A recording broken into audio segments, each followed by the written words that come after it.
윤석열 등의 내란 사건을 맡을 전담재판부 설치 법안이 오늘 국회를 통과했습니다. 재판부 구성 기준은 외부 인사들이 참여하는 위원회가 아니라 법관들이 모인 회의에서 정하게 되는데요. 오늘 법안 통과로 곧 내란 전담재판부가 설치되고 내란 수사 관련 영장 심사를 전담하는 판사도 정해질 것으로 보입니다. 이재욱 기자가 보도합니다.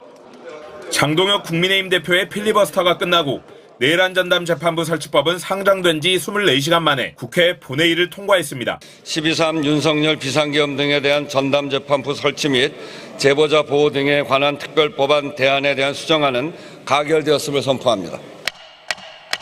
법안 통과에 따라 앞으로 서울중앙지법과 서울고등법원에 내란 사건 전담 재판부가 각각 2개 이상씩 설치됩니다. 서울중앙지법에는 내란 수사 관련 영장 심사를 전담하는 판사도 2개 됩니다. 내란 전담 재판 판사와 내란 관련 영장 판사는 법원 사무분담위원회가 정해 판사회의가 최종 의결하는데 재판부 구성에 법원 외부 인사를 배제해 위원 소지를 줄였다는 평가입니다. 여야 온도차는 극명했습니다. 이제 사법부의 책임이 남았습니다. 헌정 질서를 파괴하려 한 범죄를 단호하게 심판하라는 책무입니다. 헌법과 개정 법률에 따라 신속하고 엄정한 판단이 이루어져야 합니다. 이재명 대통령에게 제2요구권 행사를 즉각 요구할 것입니다. 우리는 헌법을 위반하는 이 악법을 없애기 위해 끝까지 투쟁을 전개해 나갈 것입니다. 내란 전담 재판부는 1심부터 설치하도록 했지만 이미 재판이 진행 중인 사건은 예외로 한다는 부칙을 달았습니다. 이 때문에 윤석열 전 대통령의 내란 재판 1심은 서울중앙지법 지귀한 부장판사가 계속 맡게 됐습니다. 내란 전담 재판부 설치법 처리 뒤에는 이른바 허위조작정보 근절법으로 불리는 정보통신망법 개정안이 상정됐는데 국민의힘은 이 법안에 대해서도 필리버스터에 들어갔습니다. 국민의 자유로운 여론 형성과 정부 비판을 봉쇄하기 위한 법입니다. 허위조작 정보 근절법 역시 필리버스터가 종료되는 내일 오후 민주당 주도로 처리될 전망입니다. MBC 뉴스 이재욱입니다. 사법부 문제가 워낙 심각하고 사법부가 워낙 재판을 질질 끌고 사법부를 신뢰할 수 없기 때문에 내란 전담 재판부 설치법이 통과가 됐거든요. 네. 그 핵심 중에 한 명이 이제 지기현 아니겠습니까? 그렇죠. 지기현이가 재판정에서 법관을 뭘로 보고라는 단어를 써가지고 이게 또 저를 깜짝 놀라게 했습니다. 이진관 재판장이 한 거 아니고 지기현이가 이제 와서 어허. 법관을 뭘로 보고? 그렇지. 야 이런 단어. 야 나는 진짜. 지기현이가 이런 말을 할 거라고 상상도 못했어. 와, 법관을 뭘로 보고? 자, 그 장면 잠깐 한번 보고 오겠습니다. 이런 식의 중계를 하고 이런 식의 여론에 편승해서 재판을 하려고 하는 검사의 행태나 아니면은 언론의 이러한 행태는 매우 잘못된 것이라는 점을 지적합니다. 예, 알겠습니다. 그래서 인류가 몇천 년 동안 고민한 끝에 사법제도를 만들었잖아요. 사법부를 독립시켜놓고 그런 부분을 걱정하시는 건 오히려 제가 보기에 불효한 일이다. 법관을 뭘로 보고. 자, 다음 이어가겠습니다. 아시겠지요? 아, 이거 잘해. 잘해. 이하성 변호사님, 아유 또 왜 저러실까 또. 점심시간 되니까 또 그러시나. 자, 법관 그렇게 보지 마시고요. 잘해. 아, 얘 잘해. 특별재판부에 좀 넣어줘. 왜냐면 잘해. 저도 레크레이션 강사였잖아요. 그렇지. 너무 잘해. 예. 아무튼 지기현이가 저런 얘기를 하니까 얼마나 웃기던지 말이지요. 네. 요거는 그냥 맛보기로 잠깐 같이 봤고요. 내란 전담 재판부 설치법이 이제 통과가 됐거든요. 핵심 내용 다시 한번 좀 잠깐 살펴볼까요? 자, 법원 사무분담위원회하고요 판사회의를 통해서 재판부를 구성한다. 요 내용이고 중앙지법하고 고등법원에 각각 2개 이상 설치한다는 내용이고요. 그리고 원칙적으로 재판을 중개한다. 요게 핵심입니다. 네, 영장 전담 법관도 여기서 정하는 겁니다. 그렇습니다. 우리 곽추산 씨가 방송 전에 이거 좀 너무 복잡한 것 같아요. 뭐 이런 얘기를 하던데 조금. 뭐 구체적인 것까지 알 필요가 없어요. 핵심은 두 가지야. 2가지. 추천위원회 구성하지 않고 그거 없어졌고. 판사들이 알아서 정한다는 거야. 판사들이. 그리고 또 하나 조의대가 임명하지 않아서 조의대의 입김이 좀 덜하다. 요게 이제 핵심이야. 네. 영장. 예, 영장 전담 판사. 그게 따로 있다. 예. 그 정도로만 생각하면 되지 뭐 더 깊이 있게 들어갈 필요는 없습니다. 네. 어떻습니까? 좀 부연해 줄 수 있을까요? 지금 법원행정처는 땡큐라고 하는 입장이라고 합니다. 좋아요. 왜냐하면 이제 이게 지금 사무분담위원회에서 주로 결정이 될 텐데 사무분담위원회는 수석부장이 이제 위원장이고요.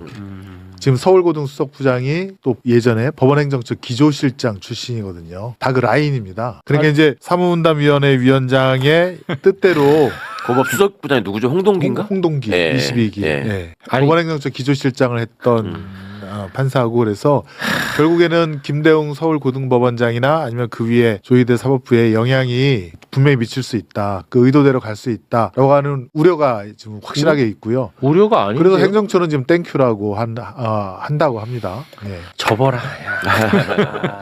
아이. 홍동기 판사는 저하고 대학 동기인데. 아 대학 동기. 아 동기. 동기. 모르시는 분이 없어.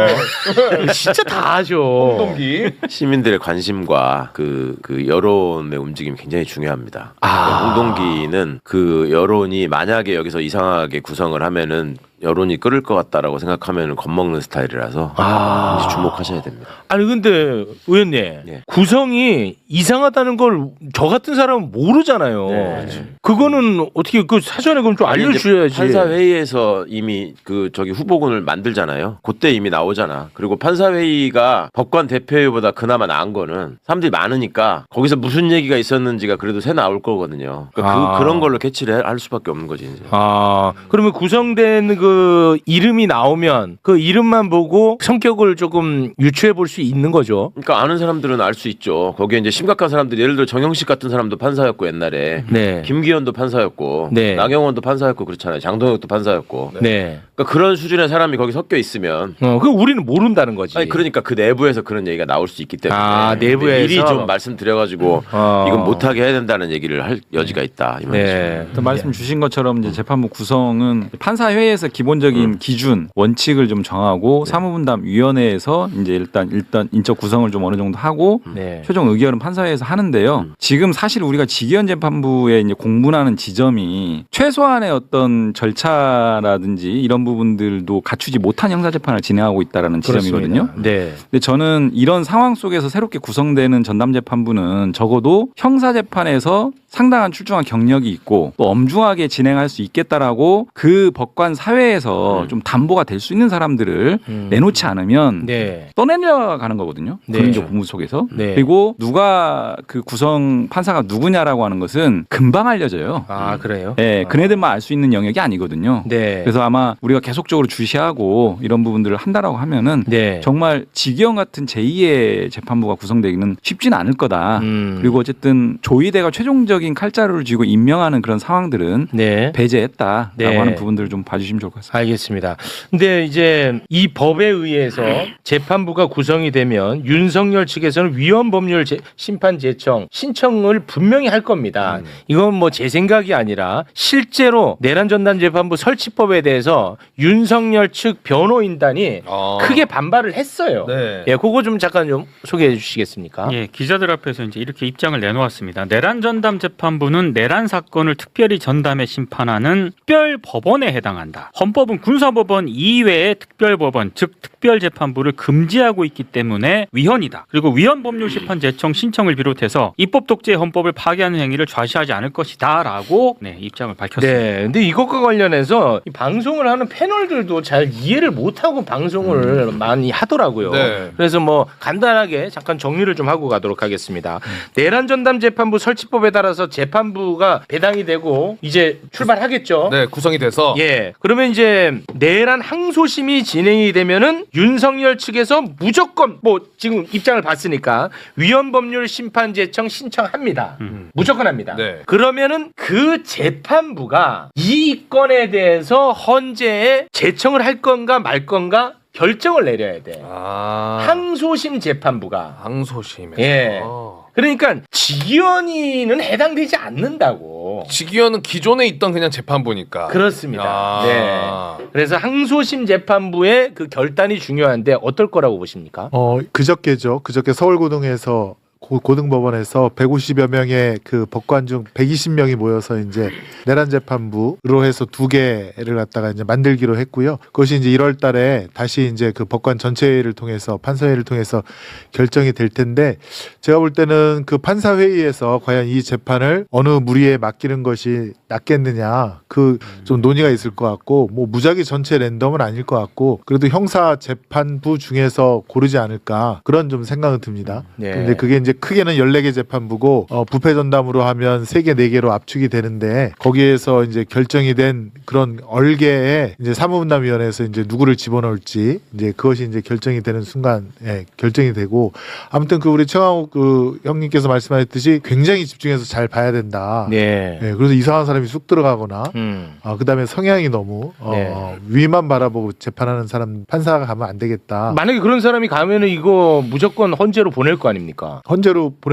그러진 않을 겁니다. 왜냐하면 그러진 않아요? 네, 요새 법원에서 이렇게 뭐 구속기한 연장이나 뭐가 탁탁탁 제대로 나오는 느낌이 또 들지 않습니까? 그럴까요? 법원이 지금 긴장은 또 했다 그래요. 그래요? 저희가 내란 전담 이 특별재판부법을 하면서 푸시를 하니까 법원도 좀 긴장을 하고 있고 그래서 지금 그 저희가 상식적인 이제 결론들이 나오고 있는데 그래서 아주 이상한 결론은 나오지 않을 것이고 그러면 항소심이 정지되는 일은 없을 거라는 거군요. 네. 그다음에 이제 뭐 그 보수 언론에 의하면 사실상 수용이라는 이제 표현을 쓸 정도로 법원 쪽에서도 이 내란 전담 재판이 뭐 저희가 볼 때는 대폭 수정 그러니까 후퇴는 아니지만 지금 그것에 대해서는 수용을 하는 분위기다 이렇게 말씀을 드리고 싶어서 헌재로 보낼 것 같지는 않습니다. 우리 그 최강욱 의원님이 봤을 때 이번에 그 내란 전담 재판부 설치법 어떻게 평가하세요? 아쉽죠. 뭐 이제 이러저러한 시끄러운 소리 때문에 민주당 안에서도 이제 그거를 또 신중론을 제기하시는 분들도 많고 했던 것 같은데 법원 입장이 이걸 의식하고 긴장한 거는 맞는데 분명히 그럴 수밖에 없어요. 소심한 사람들의 집단이니까. 근데 한편으로는 야 우리가 버팅기고 이게 밀니까 또 밀리잖아.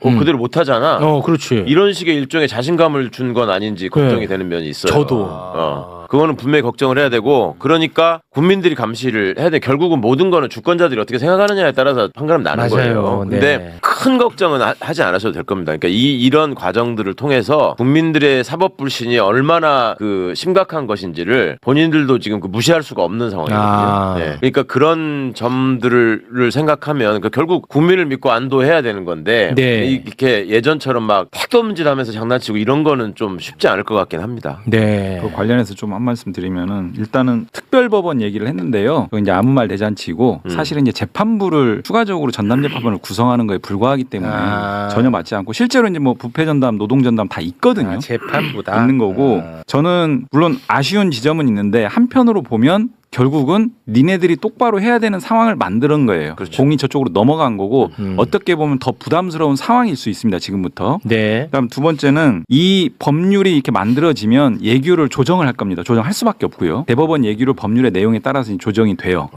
예규에 따라서 이런 내란 전담 재판부를 구성을 할 겁니다.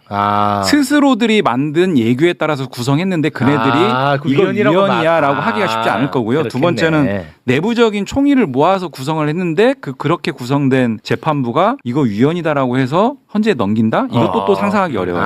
그래서 어쨌든 공은 저쪽에 다 넘어갔다. 얘네들이 똑바로 안 하면 지금까지 지기현 재판부에 쏟아졌던 공분이 거기로 향할 것이다. 이런 상황이 있기 때문에 저는 재판의 엄중한 진행이라든지 또 위헌재청이라든지 이런 부분들은 우려는 좀 낮은데 항상 우리가 어떤 상황이 뭐 이제 또 만약에 비상 상황이 발생하면 그때 또 우리가 공부를 해야죠. 용어 때문에 조금 헷갈리실 것 같아서 조금만 부연 설명드리자면 사무분담위원회에서 뭘 한다고 자꾸 그러잖아요. 그게 너무 어려워 단어가. 그게 무슨 말이냐면 그래서 어려운 거. 서울 고등법원 안에 아까 한 150명 정도 판사가 있다 그러잖아요. 그 판사가 서울 고등법원 같은 경우는 단독 판사가 없고 3명씩 재판부를 구성해야 되잖아요. 고등법원이니까. 고등법원이. 그러면 150명이라고 치면 50개 재판부가 있는 거예요. 350이니까. 50개 재판부 그렇죠? 재판부가 있죠. 네. 그 재판부가 판사들이 너는 민사사건을 하는 판사, 너는 형사사건을 하는 판사, 너는 행정사건을 하는 판사 이런 게 정해져 있다고요. 그래가지고 민사 몇 부, 형사 몇 부 뭐 이런 식으로 이름이 붙잖아요. 그렇게 판사들을 그 부서에다가 뭘 하라고 배치하는 거를 사무분담이라고 그래요. 사무분담. 판사들이 무슨 영역의 재판을 하는가. 이게 사무분담이고 사무분담위원회에서 김승원 판사는 예를 들면 지금 형사 5부에 들어가서 한다. 이런 거를 정하게 돼 있거든요.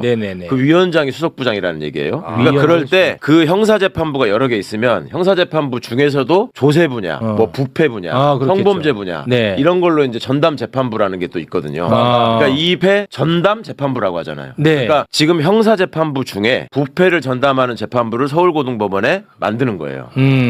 그러니까 서울고등법원에 있는 판사들 중에 거기에 그 부패 전담부에 속하는 판사가 생기는 거죠. 네. 그러니까 저 사람들이 얘기하는 특별법원이라고 하는 거는 아예 별도의 법원으로 존재하는 군사법원 거라서, 같은 거. 네, 완전히 상관없는 얘기죠. 오케이, 알았어. 이제 됐다. 이해됐다. 이제 됐어. 너 됐지?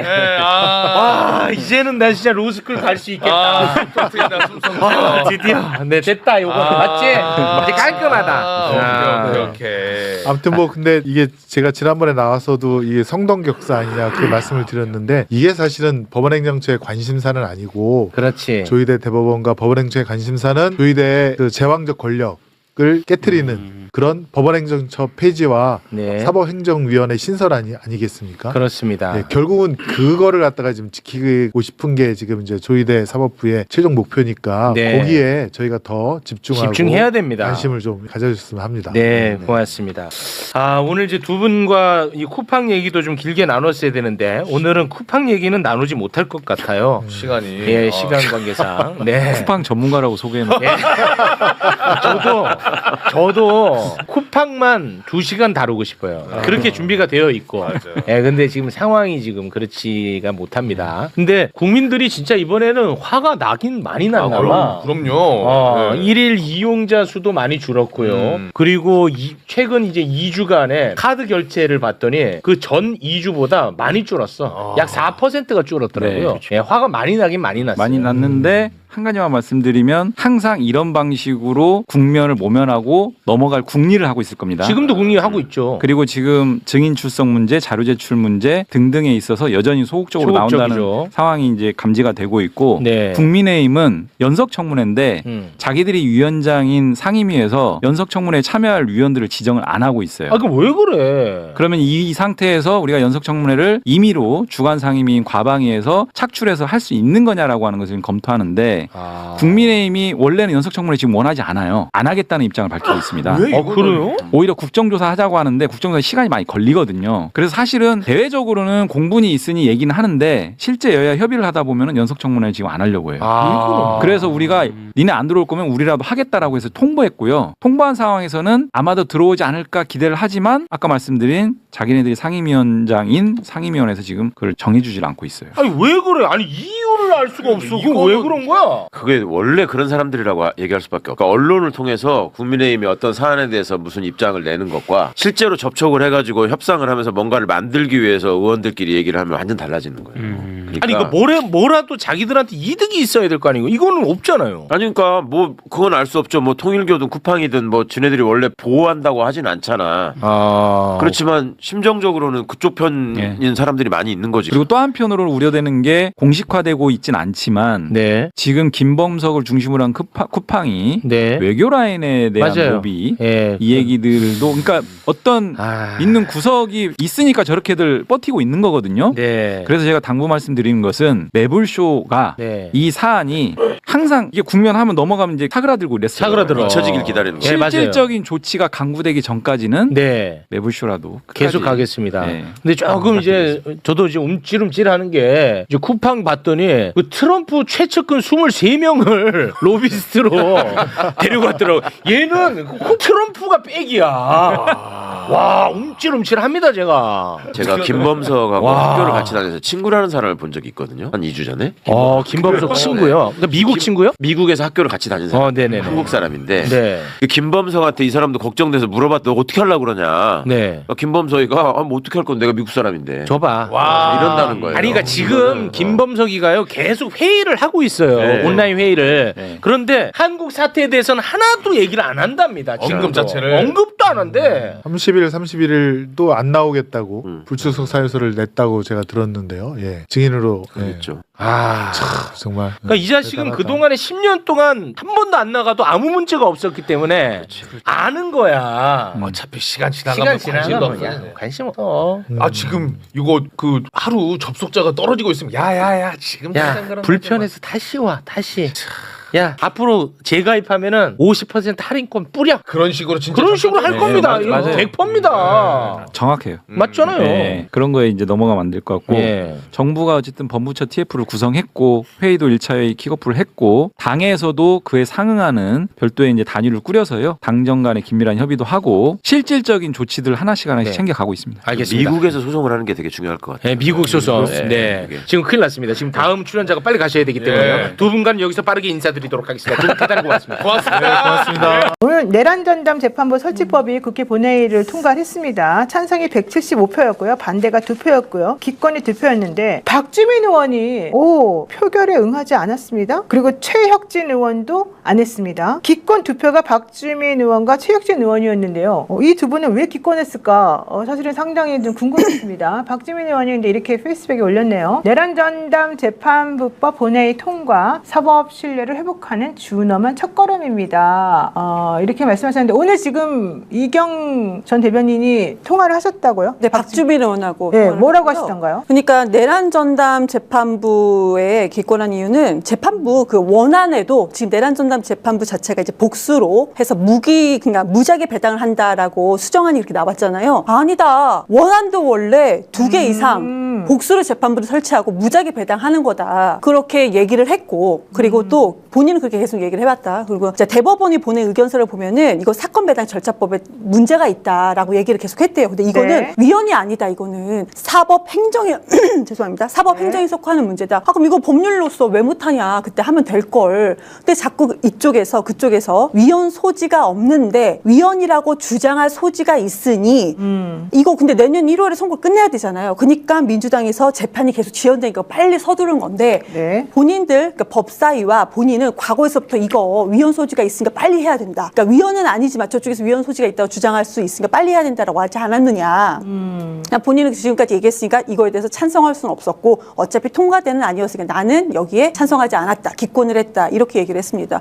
틀린 말이 하나도 없어요. 그러니까 박주민 의원은 변호사 출신이잖아요. 그러니까 이제 법리적으로도 본인이 따져봤을 것이고 참 열심히 이 내란전담 재판부 설치법에 대해서 주장을 해왔던 사람인데 오늘 기권을 하니까 사람들이 왜 갑자기 기권하지? 이걸 싫다 그런 뜻인가? 이렇게 생각했잖아요. 근데 알고 봤더니 오히려 어차피 이제 이 통과가 확실시되는 상황에서 본인의 의지를 좀 더 표명하기 위해서 이런 행동을 한 것이다. 재판부 2개 이상 그러니까 복수로 설치하고 무작위 배당은 원안에도 있었던 건데 마치 지금 기사는 이번에 수정안이 그것이 뭐가 잘 된 것처럼 이렇게 기사 나오잖아요. 그것이 아니다. 원안에도 있었다. 그리고 제가 그랬죠. 그럼 민주당 왜 이렇게 일을 못하냐? 법사위 이거 그 전에 추진한 거 아니셨어요? 왜 이렇게 일을 못했던 거예요? 그랬더니 법사위 내에서 이미 법사위 차원에서 결의가 끝났다. 근데 의총이 끝나고 나서 이제 지도부에 위임을 하잖아요. 위임을 하고 나면 그 나머지는 지도부의 시간이다. 그거 제가 물어봤죠. 그럼 지도부가 일 못했다는 거네? 그랬더니 거기까지는 얘기하지 않겠습니다.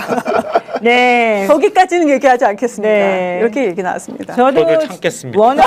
원안이 위헌적이라고 생각하지 않는데 하도 일부러 이걸 가지고 이제 시끄럽게 만드는 그런 부분들이 있어서 제가 조금 우려를 했는데 이러다 보니까 괜히 문제를 일으킬 필요는 없다는 차원에서 아마 지도부가 이걸 이제 한 것 같은데요. 박주민 의원이 이렇게 말했습니다. 사법행정은 법률의 영역입니다. 헌법상 사법행정권은 법률로 정하게 되어 있으며 그 대표적인 예가 법원 조직법인데요. 법원 행정처조차 인정하는 이 명백한 원칙 앞에 위헌성 논란은 무의미한 정치 공세일 뿐이다. 무작위 배당의 신화는 원래 없었던 것이다. 그동안 법원은 필요에 따라 배당 절차를 운영해 왔습니다. 이제 와서 이걸 문제 삼는 것은 스스로의 과거를 부정하는 것입니다. 내란의 주범을 시간 계산 논리로 풀어준 판결에 국민은 분노하고 있는데 사법부가 국민을 기만하고 헌법 정신을 훼손한 것과 다름이 없는 거 아니겠느냐. 나는 그런 의미에서 일부러 이것에 대해서 내가 기권을 던진 것이다. 이제 이런 얘기를 했고요. 최혁진 의원도 이렇게 말했습니다. 저는 오늘 국회 본회의에서 내란전담 재판부 수정안에 대한 표결의 기권 의사를 밝혔습니다. 조희대의 사법부가 독립적 지위로 내란재판부를 구성하는 것 자체가 위헌이기 때문에 저의 의사를 이렇게 표현한 것입니다. 국민을 배반한 자들 의혹을 받고 있는 조희대 사법부에 재판부 구성의 권한을 전적으로 부여하는 현 수정안에 저는 동의할 수가 없었습니다. 라고 얘기하고 있습니다. 우리 국민은 조희대 사법부를 불신합니다. 국민을 배반했다고 냉철하게 판단하고 있습니다. 국민의 불신이 가장 중차대한 위헌이 아니겠습니까? 이제 이런 얘기를 했는데요. 어쨌든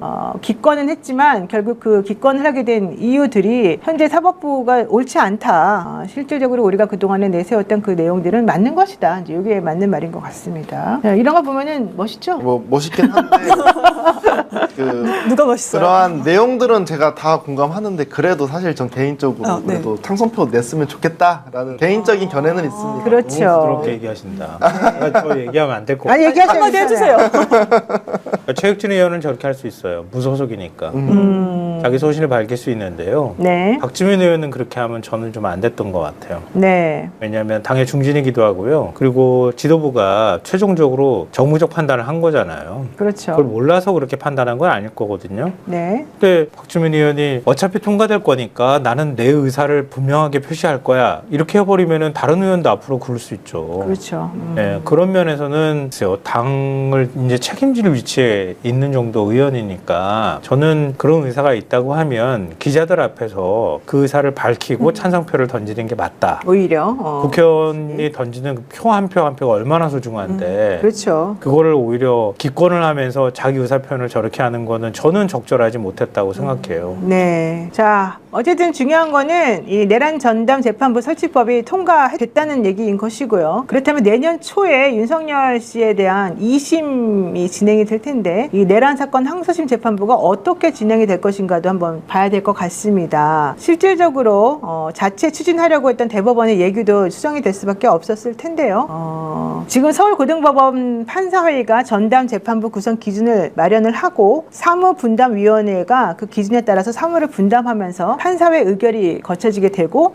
그러면 법원장이 전담 재판부 판사를 보임, 즉 임명하게 되는 그런 절차가 있을 것 같습니다. 대법원이 자체 마련한 예규안이 우선 배당을 실시하고 내란 사건을 배당받은 재판부를 나중에 전담 재판부를 지정하는 방식으로 무작위 배당 원칙을 원래 확보를 했었었는데 민주당에서 이번에 통과시킨 수정 법안에는 그 기준에 관해서 특별한 제한을 두지 않고 오히려 판사회의가 일임할 수 있도록 그렇게 지금 만들었다는 것이 중요합니다. 그래서 관건이 과연 배당의 무작위성이 얼마나 확보될지가 문제이고 사실 조금 걱정되는 것은 조희대 대법원이 또 장난치고자 하면 얼마든지 장난을 칠 수 있어진다는 게 조금 의심스러운 부분이긴 합니다. 근데 오늘 전 중앙일보보다 잘 안 믿는데요. 중앙일보가 제일 일본말 써서 좀 그렇지만 제일 야말 잘 잡아가지고 하더라고요. 네, 핵심을. 네, 일면 제목이 조희대 배제 내란 재판부법 오늘 처리.